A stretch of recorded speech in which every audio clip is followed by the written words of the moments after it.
In this video, I'm going to tell you how I believe I neutralized a soul contract and what happened and what it felt like. So, in my belief, I do think that we chose to come here. I think that we chose everything about our lives. I do also believe that we have free will. Now, saying that sparks, I think, anger in some people because they confuse me saying that we chose to come here with being blamed for them being mistreated. And that's not my intention ever. But I also think that a lot of people miss the point when we say we choose to come here and we choose our parents and we choose our siblings and all of that stuff. And there's a really powerful thing that happens when you start to own the choices that you make. And to me, that's what helped me and has helped me my whole life with deciding that I wasn't a victim of my circumstance. I chose to learn something in this, and whatever it was, I was going to come out on top. So, my story begins with someone who has been in my life my whole life. I feel like I want to keep them anonymous. I don't know if anybody or they are going to see this video, but we grew up together. And this person was, for lack of a better way to put it, just extremely judgmental my entire life. So the way I live my life, I've always believed in this kind of thing. I've always been into tarot. I've always been into magic, so to say. Like I wanted a magic set when I was 7 years old. So when it comes to things like believing in the mystics and the fairies and the other realms and other dimensions, and then doing other things like dyeing my hair all kinds of colors, getting tattoos, getting pierced, this person always shunned the way I lived and always thought I was living in a way that was trying to prove something to other people. Ironically, this is the person that helped me realize that I kind of was. So, but not with all of that stuff. So as I got older, this person was always uncomfortable for me, and a lot of other people too. So we could always chalk it up to they had issues of their own and their energy was unpleasant and people didn't want to be around them and yada, yada, yada. But I always was in their presence because they were a very dominant place in my family unit. So to be like, oh, I'm not going over to so-and-so, it didn't happen like that. It was, here it was, and it was confronted by me. And every time I felt uncomfortable. As I got older, I started to notice that I would start to do things that would actually prove that I was trying to prove something. So I would talk about accomplishments that I made. I mean, I've done a lot of cool stuff in my life so far. I've owned a gym for over a decade. I got Reiki certified. I've helped people with nutrition. I've done a lot of stuff, but some of my favorite things don't even have labels to them. I mean, I was a bartender for most of my life, and it was one of my most favorite things to do, but helping people, serving people is like my passion. So, but I always felt like it wasn't enough. And to this particular person who was extremely type A, and like I said, I felt like was judgmental, I always felt like I had to let them know what I was doing. And how they received it was sometimes like, oh, that's great, whatever, if they wanted something. But there was always this twinge of, yeah, but like, what are you going to do with your life, right? So naturally, I started to space myself from this person. But what happened was, as I started to space myself, I started to feel these feelings of there's unresolved stuff. So there was stuff I wanted to say, but I didn't really want to say it because I knew it would rock the boat. And the tone in which it was going to come out was just not the way I wanted to present it. So enter kids. I had kids. And when I had my babies, it was, well, even when I had my first baby, the same kind of behavior it was all the time. How I'm raising my kids, what I'm doing with my kids, what I'm not doing with my kids. I know some of you are like, what the hell did you hang out with this person so often for? But I think when people are here and they're brought here by us, we agree to come here with them. I think that they are connected to us like that, and they feel like we can't cut ties just yet because there's unfinished business there, which is how it was for me. And it was family, so it wasn't as easy as I thought it could be. So I dealt with a lot of parties, I dealt with a lot of get-togethers, I dealt with a lot of just being in the same room and just being like, we don't see eye to eye, and that's okay, and I'm uncomfortable, but I'm still going to proceed with the relationship because of it being family. So one day I go over, and at this point I've distanced myself, so we might have seen them like once a month, and I go over, and they have been drinking a little bit, and we're downstairs, and they start talking about, I'm like, it's anonymous, right? Giving all the details.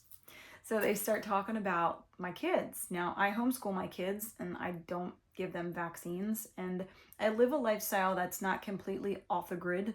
So I trust some medical advice. I don't trust all of it. Same as anything. Anything that's healthy, I don't trust it 100%. I'm always critically thinking about what's best for my family. But this person doesn't agree with any of that.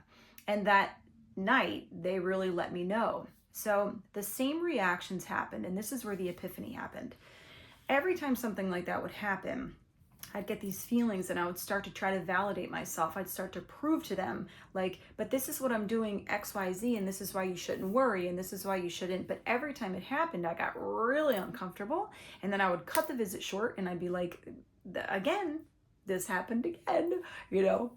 So that night, the same thing happened. So they're talking about how I'm damaging my kids, and how, it's all the things, right? And it got pretty gnarly. After a little bit, I felt all those feelings come up, and I was like getting ready to defend. So I was like thinking of the stuff to say, and in my mind going like, I can't believe this is happening again after all the chances I've given this person, right?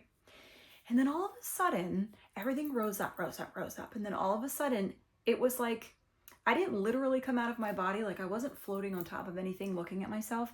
But all of those feelings of resentment, and the defensiveness that I felt, and anger, and just low self-esteem, it was like I came out, and I said to myself, wow, here we are again. And you get to decide whether you feel okay enough with yourself to leave this where it is and stop trying to convince this person that you're good enough for you, for your kids, for the world. And in that moment, everything went really silent. Not from the other end, but from me. Everything went really quiet and silent. And I looked at my kids, and I felt that feeling of, I am enough. I think I am enough. I know that I feel that way now. And I got up and I said, I think I'm done here, and that's okay. I think that I'm okay without explaining anything else to you, and I think I want to go home. It was the same action that I had taken over and over and over again, but the feeling in which I took it was completely different. It was completely different. And the impact it had in that switch of mood or emotion or just recognition, that I just was like, holy shit, like, this is the lesson. This person, again, my beliefs might not be your beliefs, but this person that I brought in, I believe when you bring in and you make contracts with people to learn stuff, you're not like bringing them in to learn how to ride a bike. It's things like self-love or endurance or, self-sacrifice, things like this, and what they mean. And to me, finding my self-worth and self-confidence in that moment, it was like I don't have to prove anything anymore, because I feel in my heart that I don't want to say good enough, because it doesn't sound the way that I feel, but I feel really good about who I am and how I handle myself, and how I handle myself with others and with my kids and stuff like that. So I feel satisfied, and I feel like I'm growing and I'm learning and that I give grace and that I deserve grace. So I left that night, and the relationship has been completely different ever since. And what I wanted to bring up too, when you start to shift the ways that you think and you start to change the way that you react to certain situations, the situations themselves, this sounds really obvious, but the situations change a lot. And sometimes when you're used to that back and forth, so someone's giving you attention even though it might be negative attention, so they talk to you a lot and they try to explain things and then you're explaining things to them, and that's kind of the banter. When that stops and you feel or you deem that you are not doing that anymore because it's not in your best interest and you don't think that your higher self would want that for you, things get really quiet and they start to shift, and you're not included in the same things that you were before. And that, even though it sounds like a blessing, which to me it is, it's still a change, and you have to get used to it because you are no longer the person that they get to boss around. Therefore, the relationship that they have with you is kind of nil, because at that point, why are you around? Because they don't believe that you help other people. They don't believe that you live in a way that is jiving with the way they live. And they probably feel the same way about you. We just don't get along. But when that comes to a head, you don't hang out anymore. And like I said, it's a blessing in the sense of, I think both parties kind of feel a weight off the shoulders. At the same time, it does cause a ripple because you are changing the dynamic of the way of your life. And you know, it's change, and change is always crazy. And even if it's good change, it's change, and change is scary. So that's my story. And I just wanted to reiterate that when people talk about choosing your path, I know that there are some horrific stories out there, but I really honestly believe in karmic repercussion, and I believe in ancestral healing and stuff like that. And when it comes to us making contracts, I do believe that there's more to it than just suffering for the sake of suffering. I think that really big struggle and suffering, as much as you want, I'm going to say pain, because suffering can just linger. I feel like suffering is that lingering inside when the pain is already gone. You're kind of still in it.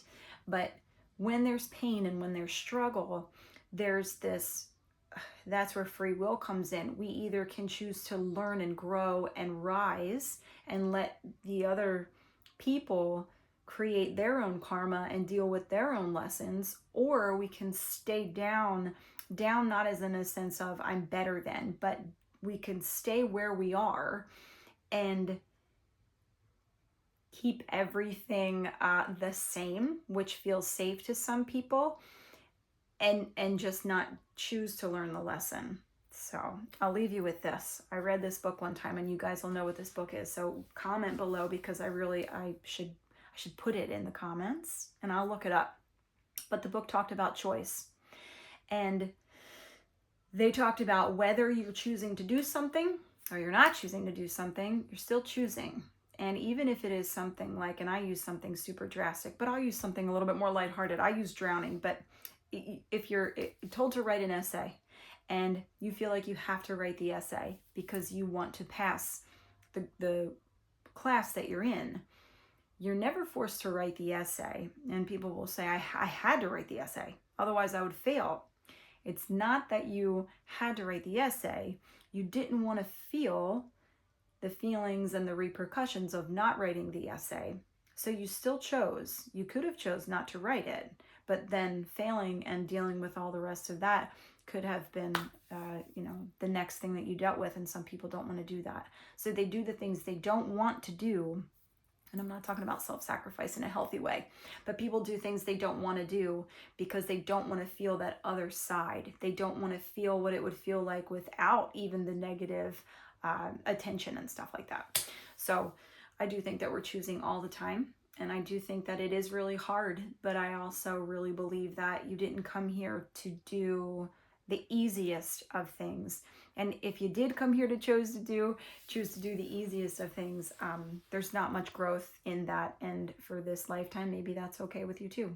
So that's my story. I hope you liked it.